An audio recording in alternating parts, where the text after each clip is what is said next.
کلام کبھی بھی یا تابعین یا مسلمان پہلے کے قرون اولا کے نہ ہی دنیا کے مفاد میں لڑے ہیں اور نہ ہی ذاتی مفاد میں لڑے ہیں. اس کا اپنا کوئی فائدہ ہو اپنے فائدے کے لیے کبھی لڑائی نہیں ہوئی. صحیح ایمان والا اپنے فائدے کے لیے کبھی نہیں لڑتا اور دنیا کے مفاد کے لیے بھی نہیں لڑتا، اس لیے کہ دنیا ان کے نزدیک کچھ نہیں ہے. البتہ کچھ لوگ ہر دور میں ایسے ہوتے ہیں جو اگرچہ نام کے مسلمان ہوتے ہیں لیکن وہ اندر سے منافق اور اسلام اور مسلمانوں کے دشمن ہوتے ہیں. دراصل یہی لوگ ہیں جو آگ لگاتے ہیں، آگ بھڑکاتے ہیں، لڑائیوں کا بازار گرم کرتے ہیں اور شروع سے اب تک یہی ہوتا چلا آ رہا ہے. گھر کا بھیدی لنکا ڈھائے، جب تک آپ کے اپنے گھر میں دشمن نہ ہو پھر دشمنوں کی یہ ہمت نہیں ہے کہ وہ آپ کے گھر تک پہنچ جائیں. تو شروع سے لے کر کے اب تک یہی ہوتا چلا آ رہا ہے. اسلام کے اندر شروع سے مسلمانوں کے اندر بہت ساری لڑائیاں ایسی ہوئی ہیں. محرم کا مہینہ شروع ہونے والا ہے، نیٹ پر بہت ساری باتیں، بہت سارے علماء، مولانا اور مولانا قسم کے لوگ ایسی ایسی باتوں کا ذکر کریں گے کہ آپ کا ذہن خراب ہو جائے گا کہ بھائی مسلمان اس طرح لڑتے تھے آپس میں، کعبے کے احترام کو ختم کر دیا، مدینے کے اندر مسجد نبوی کے اندر جا کر کے جنگ کی، کعبے کے اندر جا کر کے گھس کر جنگ کی، تلواریں چلی، ایک مسلمان دوسرے مسلمان کو مار رہا ہے، گردنیں اڑا رہا ہے، گالی گلوچ کر رہا ہے. یہ ساری باتیں تاریخ اسلام میں لکھی ہے اور آپ سنیں گے اور ضرور سنتے ہوں گے. ذہن خراب ہوتا ہے. اس کا پس منظر کیا تھا، اس کی حقیقت کیا ہے، وہ بس دو ہی پوائنٹ ہم نے بتایا کہ ہر دور کے اندر مسلمانوں میں کچھ لوگ ایسے رہے ہیں جو اوپر سے اسلام ظاہر کرتے ہیں، اوپر سے وہ مسلمان ہیں لیکن اندر سے وہ مسلمان نہیں ہوتے ہیں. نبی پاک صلی اللہ علیہ وسلم نے ایسے لوگوں کے متعلق فرمایا، خدا صلی اللہ علیہ وسلم نے فرمایا ایک زمانہ آئے گا جس میں لوگ نماز پڑھیں گے، روزہ رکھیں گے، قرآن پڑھیں گے، اس طرح سے عبادت کریں گے دیکھنے والے کو لگے گا کہ یہ ڈائریکٹ آسمان سے نازل ہوا، کوئی فرشتہ ہے. عبادت میں، ریاضت میں، محنت میں، مجاہدے میں، دن کو روزہ رکھنے میں، تلاوت کرنے میں، نمازیں پڑھنے میں کوئی ان کے مقابل اور جوڑ کا نہیں ہوگا. لیکن در حقیقت خود نبی نے فرمایا در حقیقت قرآن ان کے حلق سے نیچے بھی نہیں اترے گا.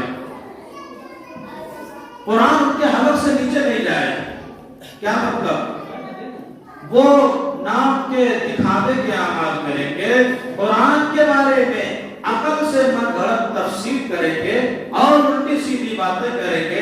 ان کی عبادت ان کو کوئی فائدہ نہیں دے گی.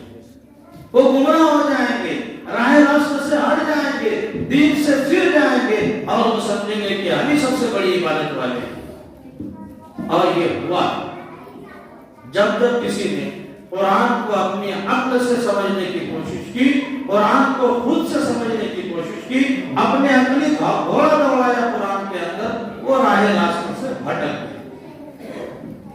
اب میں نے جو اس جمعہ کو تاریخ بتائی ہے، امیہ، بنو امیہ اور بنو ہاشم، اس تاریخ کو آپ ذہن میں رکھیں. نبی اکرم صلی اللہ علیہ وسلم کے دور میں اس سے پہلے، بہت پہلے سے عبد مناف کے دو بیٹے ہوئے، پھر جو ہے وہاں سے نسل چلی، عبد الشمس ہوا، ہاشم ہوا، اور عبد الشمس کا بیٹا بنو امیہ ہوا اور ہاشم کا بیٹا عبد المطلب ہوا. پھر وہاں سے سلسلہ آگے چلا. یہ بنو امیہ اور بنو ہاشم قریش کے اندر دو قبیلے بہت مشہور اور بہت پیش پیش رہنے والے، اور پھر ان دونوں میں لڑائیاں بھی ہوتی تھی، صلح بھی ہوتا تھا. مل جل کر کام بھی ہوتا تھا، دونوں پیش پیش رہا کرتے۔ آپ صلی اللہ علیہ وسلم ہاشمی خاندان سے، حضرت عثمان تیسرے خلیفہ یہ بنو امیہ خاندان سے، بیچ کے دو خلیفہ ان دونوں میں سے کسی خاندان سے نہیں، تو خاندان کی لڑائی ختم ہو گئی۔ حضرت عثمان رضی اللہ عنہ کے دور میں کچھ خاندانی باتیں شروع ہو گئی۔ امیر معاویہ بہت تگڑے صحابی ملک شام کے اندر تھے جو اپنی حکومت بہت اچھی طرح جما چکے تھے۔ حضرت عثمان کو شہید کر دیا گیا، باغیوں نے شہید کیا۔ حضرت امیر معاویہ کا کہنا یہ تھا کہ عثمان کی شہادت کا بدلہ لیجیے۔ حضرت علی رضی اللہ تعالیٰ عنہ خلیفہ بنا دیے گئے تھے، ان کا یہ کہنا تھا کہ جب تک میری حکومت مضبوط نہ ہو جائے، میں اپنے نظام کو اچھا نہ بنا لوں، اس وقت تک لڑائی جھگڑا کرنا، فساد کرنا، تلوار چلانا یہ عقل مندی نہیں ہوگی۔ اسی خاموشی نے اور اسی بدلہ نہ لینے نے اس قدر شورش برپا کر دیا کہ حضرت علی رضی اللہ تعالیٰ عنہ کو بھی شہید کر دیا۔ کس نے شہید کیا؟ کیسے شہادت ہوئی؟ ایک لمبی چوڑی تاریخ ہے، 2-4 گھنٹے کا وقت چاہیے۔ خلاصہ یہ ہے کہ وہاں 3 جماعتیں وجود میں آئیں۔ کچھ لوگ تھے حضرت عبداللہ ابن الزبیر جو حضرت عائشہ رضی اللہ تعالیٰ عنہ، آپ جانتے ہیں حضور کی سب سے چہیتی اور لاڈلی بیوی حضرت عائشہ، ان کے بھانجے حضرت عبداللہ ابن الزبیر وہ تھے ایک طرف، اور بھی فوج ایک طرف۔ حضرت عائشہ کو بھی بھڑکایا کہ چلیے اور علی کو کہیے کہ پہلے عثمان کے قاتلوں کو وہ قتل کرائے۔ ایک طرف ادھر صف لے کر کے، جماعت لے کر کے، فوج لے کر کے۔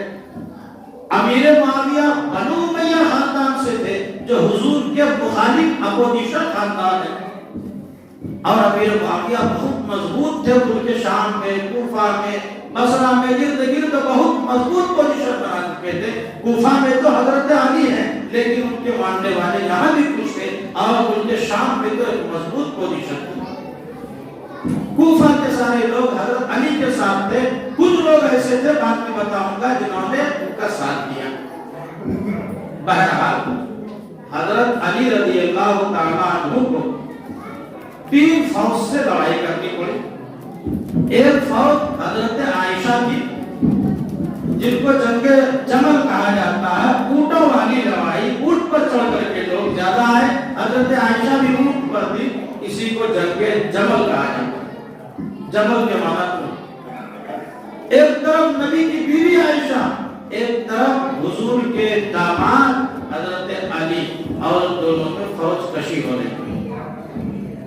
ایک لڑائی تھی حضرت امیر معاویہ رضی اللہ عنہ اور حضرت علی سے۔ حضرت امیر معاویہ بہت جلیل القدر صحابی تھے، وہی دکھایا کرتے تھے حضور صلی اللہ علیہ وسلم، وہ فوج لے کر کے آ رہے ہیں، اور ایک طرف حضرت علی حضور کے داماد۔ ایک تیسرا فرقہ ہے خوارج کا، جس سے جنگ ہوئی۔ یہ 3 لڑائی ہے جو حضرت علی رضی اللہ تعالیٰ عنہ کے دور میں حضرت علی رضی اللہ عنہ سے اور ان کی فوج سے ہوئی۔ حضرت علی رضی اللہ تعالیٰ عنہ کے دور میں کفار اور مشرکین سے، کافروں سے کوئی لڑائی نہیں ہوئی، وہ آپس میں ہی الجھ گئے اور پھر بالآخر شہید کر دیے۔ کیسے تیسرا فرقہ وجود میں آیا؟ حضرت امیر معاویہ رضی اللہ عنہ بڑے مدبر اور مفکر تھے، انہوں نے پیشکش کی، اے علی آئیے ہم دونوں مل کر کے کچھ مشورہ کر لیتے ہیں، لڑائی ختم کر دیتے ہیں۔ اگر ہم دونوں میں کوئی بات نہیں بن رہی ہے تو کسی تیسرے جماعت کو، کسی تیسرے کو جو ہم دونوں سے الگ ہو، اس کو ہم اپنا حاکم بنا دیتے ہیں، وہ ہم دونوں کی لڑائی کا فیصلہ کر دیں گے۔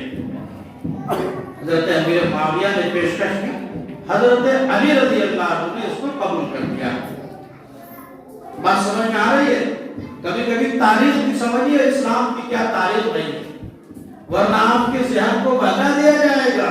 یہ شیعہ لوگ ابھی محرم آتے ہی اس قدر اچھلے گا اور کودیں گے، آپ کو لگے گا کہ صحیح مسلمان یہی ہے اور ہم سب کافر ہیں، ایسا آپ کو لگے گا، ذہن بنا دیا جائے گا۔ اگر آپ شیعہ کی تقریر سنیں گے تو آپ بالکل اپنے آپ کو کمزور اور ادنا مسلمان محسوس کریں، اپنے آپ کو آپ مسلمان کی نہیں سمجھیں۔ وہ کھلا کھلا صحابہ کرام کو گالی دیتے ہیں، امیر معاویہ کو کافر کہتے ہیں، اور یہ اہل بیت کو چھوڑ کر حضرت علی، حسن حسین، حضرت فاطمہ اور کچھ دو چار صحابہ کو چھوڑ کر سب کو یہ کافر کہتے ہیں۔ حضرت عمر کافر، ابو بکر کافر، حضرت عثمان کافر، یہ سب کے سب ان کے نزدیک کافر ہیں، گمراہ ہیں، مرتد۔ آپ سوچ سکتے ہیں کتنا خطرناک رویہ ہے۔ اس لیے صحیح باتیں اپنے ذہن میں بٹھائیے کہ پس منظر کیا تھا، لڑائیاں کیسے ہوئی تھی اور کیا اسباب تھے اور ان کا نتیجہ پھر کیا نکلا تھا۔ حضرت علی میں اور امیر معاویہ میں محبت تھی، کوئی نہ اتفاقی نہیں تھی، دنیاوی اور مفادی اور ذاتی کوئی دشمنی نہیں تھی، بس صرف ایک اجتہادی غلط۔ حضرت امیر معاویہ سوچتے تھے کہ حضرت عثمان جو خلیفہ سوم تھے، بنو امیہ خاندان سے تھے، حضور کی دو بیٹی سے داماد تھے، ان کا یہ کہنا تھا کہ اگر اے علی آپ اگر بدلہ نہیں لیں گے تو ایک عثمان کو آج شہید کیا گیا، کل وجہ میں کتنے صحابہ کرام کو یہ ظالم لوگ شہید کریں گے، قتل کریں گے، ان کی ہمت بڑھ جائے گی، اس لیے سب سے پہلا کام آپ یہ کیجیے، آپ اعلان کر دیجیے اور ایک ایک کو پکڑ کر قتل کرا دیجیے۔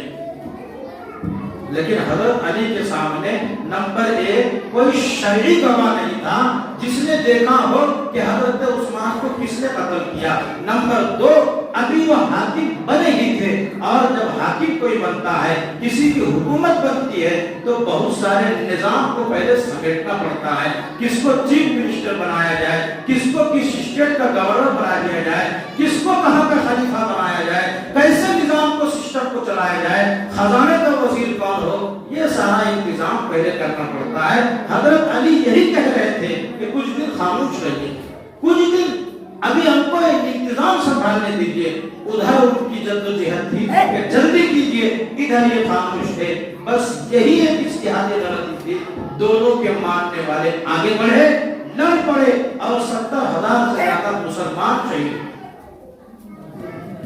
انہی میں جب امیر معاویہ رضی اللہ عنہ نے کہا کہ اے علی آئیے ہم دونوں مل کر کسی تیسرے کو یہ ذمہ داری دیتے ہیں کہ وہ ہم دونوں کی لڑائی کو ختم کرائے، وہ ہمارا فیصلہ کر دے، تو حضرت علی رضی اللہ تعالیٰ عنہ کی جماعت سے تقریباً 5-6 ہزار سے لے کر 8, 9 یا 10 ہزار تک کے لوگ اس فوج سے حضرت علی کے فوج کو چھوڑ کر الگ ہو گئے۔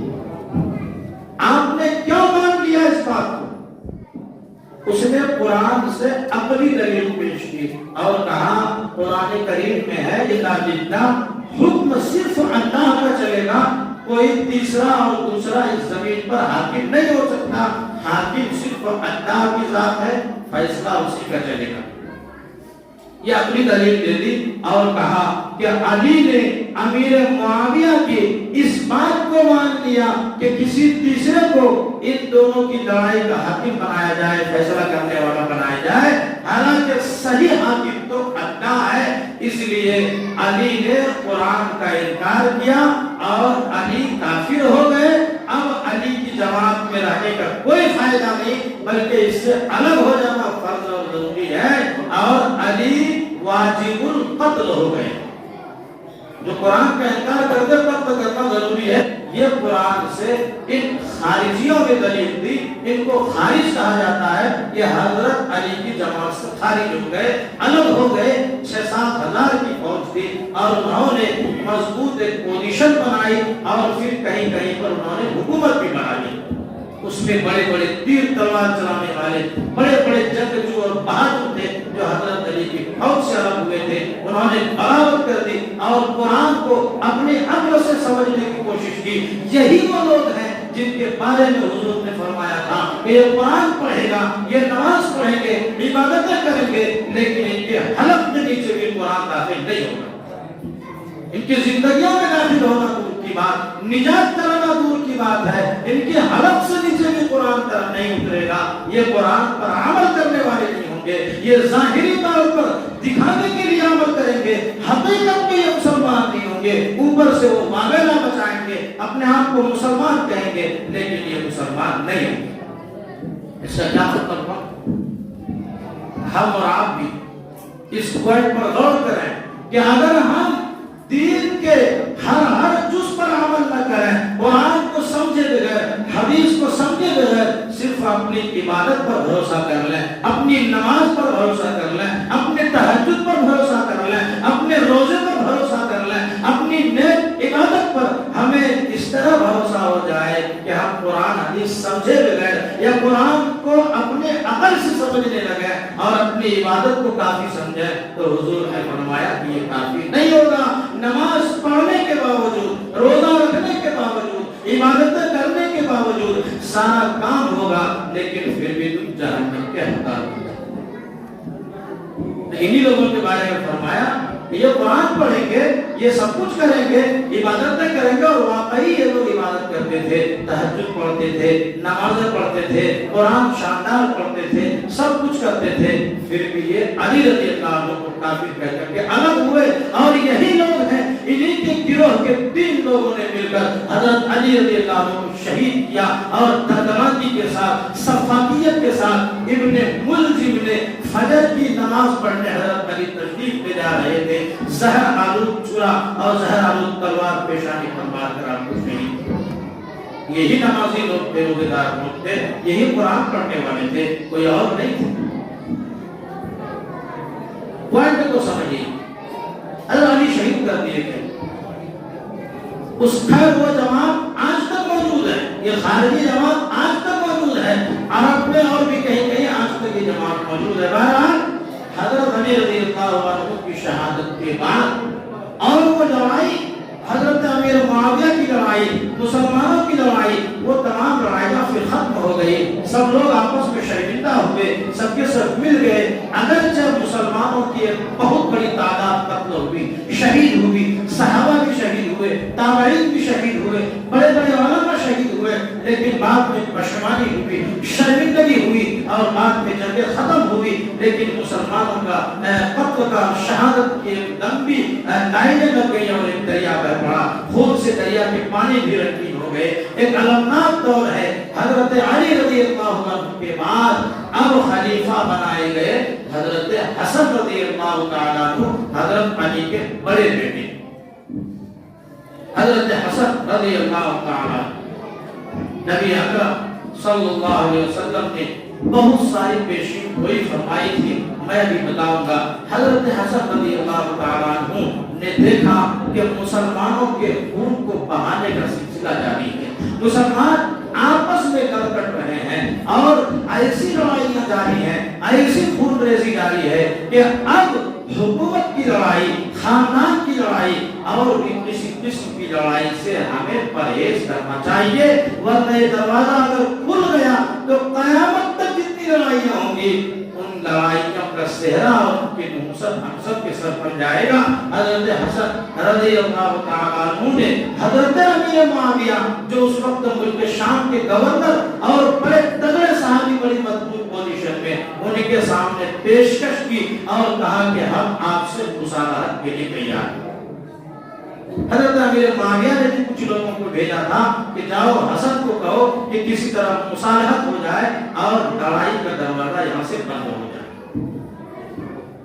نبی کریم صلی اللہ علیہ وسلم نے پہلے ہی فرمایا تھا، میرا یہ بیٹا حسن، میرا یہ بیٹا حسن یہ سردار ہوگا، یہ سید ہوگا، اور 2 ایسے گروہ کے درمیان یہ بہت بڑی جماعت ہوگی، 2 گروہ کے درمیان یہ مصالحت کرائے گا، یہ صلح کر لے گا، مصالحت کرا دے گا۔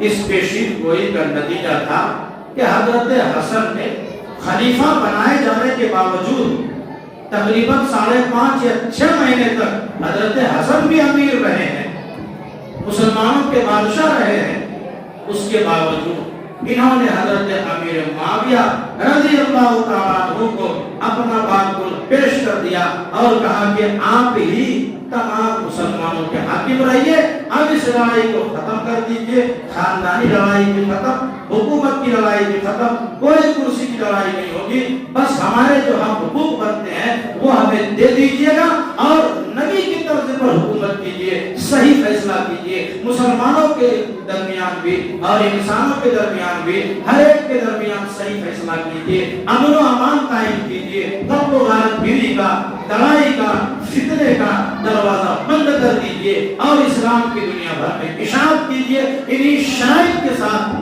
میں اپنا بات دو اور میں اپنی امیری آپ کو دے رہا ہوں۔ چنانچہ حضرت امیر معاویہ اس وقت سے لے کر تقریباً 10 سال سے زیادہ عرصے تک تمام مسلمانوں کے بالاتفاق اور متفقہ امیر بنے۔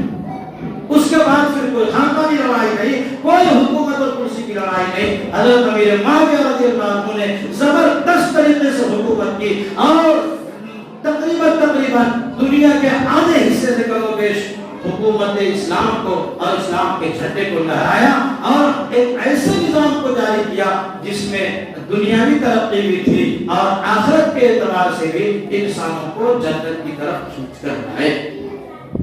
بہت ترقی کا کام ہوا حضرت امیر معاویہ رضی اللہ عنہ کے دور میں۔ اس کے بعد یزید کو آپ نے خلیفہ بنایا۔ حضرت حسین نے اس کی خلافت تسلیم نہیں کیا، مکہ میں عبداللہ ابن زبیر نے تسلیم نہیں کیا۔ یہ کچھ چیزیں ایسی تھی کہ یزید کو کھٹک ہوئی اور انہوں نے پھر بدلہ لینا شروع کیا اور یزید کے اندر وہ خاندانی بدلہ جو آپ صلی اللہ علیہ وسلم نے غزوہ بدر کے اندر اور دیگر غزوات کے اندر، فتح مکہ کے اندر بھی اور اس سے پہلے بھی جتنی لڑائیاں ہوئی، بنو امیہ سے جو انہوں نے اہتمام لیا، نبی کریم صلی اللہ علیہ وسلم کی لڑائیاں ہوئی ہیں اور امیہ خاندان کے رئیس چاہے وہ ابو جہل ہو، چاہے وہ بڑے بڑے مکہ کے سردار ہو، جو ان کو قتل کیا گیا، وہاں سے یزید نے کھینچا معاملے کو، وہاں سے پکڑا اور واقعہ کربلا کو رونما کیا۔ مکہ کے لوگوں کو بھی، مدینہ کے باشیوں کو بھی، بڑے بڑے صحابہ کو انہوں نے کس دردناکی کے ساتھ، کس سفاکیت کے ساتھ، کس ظلم و بربریت کے ساتھ شہید کیا۔ انشاءاللہ میں تاریخ کو آگے بڑھاتے ہوئے اگلے جمعہ کو میں وہ تاریخ بتاؤں گا۔ حضرت حسین رضی اللہ تعالیٰ عنہ نے حضرت حسن اپنے بڑے بھائی کی طرح یزید کی کبھی بھی کسی بھی پیشکش کو قبول نہیں کیا۔ انہوں نے کہا یہ ظالموں کی حکومت ہے۔ امیر معاویہ چونکہ صحابی تھے اور مدبر اور مفکر تھے، ایک بڑے صحابی تھے، حضرت حسن نے بیعت کی تھی، بہت اچھا کام کیا تھا، لیکن یزید معاویہ کی طرح نہیں ہو سکتا ہے، اس لیے ہم اس کی حکومت کو تسلیم نہیں کر سکتے۔ یہاں سے پھر لڑائیوں کا بازار گرم ہو جاتا ہے۔ تو تاریخ کا یہ تاریخ کے کچھ سنہرے دور آپ نے دیکھے کہ کس طریقے سے حکومت بھی چلے اور کیسے لڑائیاں بھی ہوئی۔ ان چیزوں کو آپ ذہن میں رکھیں اور پھر میں خلاصے کے طور پر کہتا ہوں کہ نبی نے جتنی پیشین گوئی کی وہ تمام پیشین گوئیاں پوری ہوں گی، ضرور ہوں گی۔ آپ صلی اللہ علیہ وسلم خون کو جمع کر رہے ہیں۔ حضرت عبداللہ ابن عباس نے خواب دیکھا، یا رسول اللہ آپ یہ کیا کر رہے ہیں؟ آپ کے ہاتھ میں خون کا بوتل ہے، جمع کر کے بھر رہے ہیں۔ آپ صلی اللہ علیہ وسلم نے فرمایا میں دیکھ رہا ہوں کہ میرا بیٹا حسین واقعہ کربلا کے اندر وہ لڑ رہا ہے، میں اسی کے خون کو اور کربلا میں شہید ہونے والے تمام شہداء کے خون کو جمع کر کے اس بوتل میں رکھ رہا ہوں۔ حضرت حسین کو خود حضور نے خواب دکھایا، اے حسین آج تو میرے پاس پہنچنے والا ہے، تو یہاں پر آئے گا، آج میرے ساتھ تو نماز پڑھے گا۔ یہ تمام کی تمام پیشین گوئیاں ہیں جو برحق پیش آئی اور حضور نے خود فرمایا تھا میرا یہ بیٹا حسین یہ شہید ہو جائے گا، ان کو شہید کر دیا جائے گا، دریائے فرات کے کنارے پر، فرات دریا کے کنارے پر ان کی شہادت ہوگی اور یہ میرے پاس آ جائے گا۔ یہ وہ تمام پیشین گوئیاں تھی جو برحق اور سچ اور صادق ہوئی، اور جتنی پیشین گوئیاں ہیں چاہے وہ قیامت کی پیشین گوئیاں ہو، چاہے وہ کسی بھی طرح کی پیشین گوئیاں ہو، وہ سب پوری ہونے والی ہے۔ لیکن سنیں حضرت ابو ہریرہ کو آپ صلی اللہ علیہ وسلم نے فرمایا تھا اے ابو ہریرہ فتنے کے دور سے بچے رہنا، خاص طور پر یہ جو لوٹوں کے فتنے ہیں، یعنی یہی یزید اور مروان اور فلاں اور ڈھکانا جو حضرت حسین کے دور میں حضرت حسین سے لڑے، مدینہ والوں سے لڑے، مکہ والوں سے لڑے، خاص طور پر فرمایا تھا کہ ان فتنوں سے اللہ سے پناہ مانگنا، اے اللہ ان فتنوں سے بچا دے اور تم بھی بچنے کی کوشش کرنا۔ اے مسلمانوں میں بھی آپ کو ایک پیغام دیتا ہوں کہ کبھی بھی کسی بھی قسم کا فتنہ ہو آپ ہمیشہ فتنے سے بچ کر کے چلنے کی کوشش کیجیے. اور سب سے بڑا فتنہ اپنے نفس کا فتنہ ہے, مال کا فتنہ ہے, عورتوں کا فتنہ ہے, اولاد کا فتنہ ہے. عورتوں کے فتنے سے بچیے, مال کے فتنے سے بچیے, لڑائی جھگڑے اور فساد کے فتنے سے بچیے. خاندانی اور مسلمانوں کے اندر آپسی میں اتفاقی والا فتنہ ہے, ان فتنوں سے بچ کر کے زندگی گزاریے. اللہ تعالی ہمیں اور آپ کو کہنے سننے سے زیادہ عمل کی توفیق عطا فرمائے اور ان فتنوں سے بچ کر کے ہمیں زندگی گزارنے کی توفیق عطا فرمائے. وآخر دعوانا ان الحمد للہ رب العالمین.